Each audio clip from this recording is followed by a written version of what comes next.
কাফেরের সশস্ত্র ছিল, মুসলমানের খালি পায়ে ছিল, পায়ের জুতা পর্যন্ত মুসলমানের ছিল না যুদ্ধ করার। যুদ্ধ তো অস্ত্র তো বহুত দূর কি বাদ, ইমানের শক্তি দ্বারা কি করছে, তারা জিহাদ করছে। এখনো পর্যন্ত যদি এত মুসলমান লাগবে না, এখনো যদি খাঁটি মুসলমান বের হয়ে যায় কিছু, যেমন আফগানিস্তান আপনারা দেখেন, আফগানিস্তান আমেরিকা হার মানছে না তাদের কাছে, হ্যাঁ, তুরস্ক না আমেরিকা, তারপরে কি রাশিয়া হার মানছে, তুরস্কের কথা না, রাশিয়া এবং যত পড়া শক্তি এখন বর্তমানে আছে এদের কাছে হার মানছে কিনা বল, কেন হার মানছে? তাদের ইমানের শক্তি মজবুত। আজকে আমাদের মধ্যে মুনাফিকি ঢুকে গেছে, মুনাফিকি বুঝেন, ভিতরে একটা বাহিরে আরেকটা। মুসলমান, আরে ভাই বাঁচার জন্য যদি সবাই একসাথে হয় আমরা সবাই বাঁচবো, মরার জন্য যদি সবাই এক হয় সবাই বাঁচবো, আর যদি বাঁচার জন্য সবাই পৃথক হয়ে যায় কেউই বাঁচবো। আপনারা আশ্চর্য হয়ে যাবেন, স্পেন শতভাগ মুসলিম কান্ট্রি ছিল, আজকে স্পেন শতভাগ খ্রিস্টান দেশ।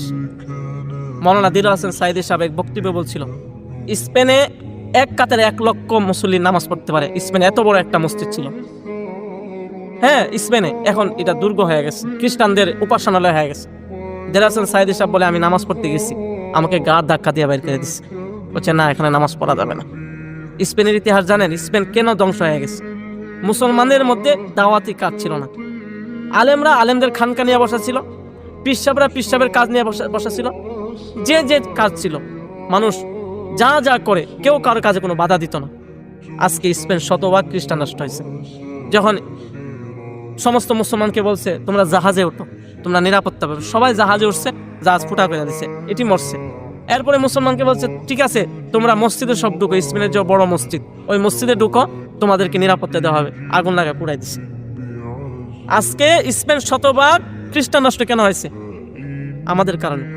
আল্লাহ তাআলা কুরআনুল কারীমে বলেন, আইদু লাহুম মাসতাতাতুম মিন কুওয়া, যেই সময় যে অস্ত্র মুসলমানের দরকার সেই সময় সেই অস্ত্র তোমরা তৈরি করো।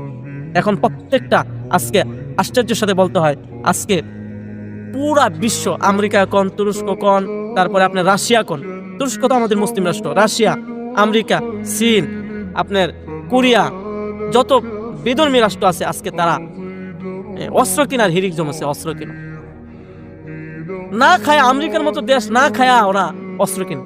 আর আমাদের সৌদি আরবের মতো দেশ, এত বড় শক্তিশালী, এত বড় ধনাঢ্য দেশ কুয়েত, সারা পৃথিবীর মধ্যে সবচেয়ে বেশি টাকার দাম বেশি, ওরা একটা বউ হয় না, 2টা বউ হয় না, 3টা 4টা, 4 নম্বর 5 নম্বর বউ আছে, খালি মেয়েদের নিয়ে মস্তি মারে।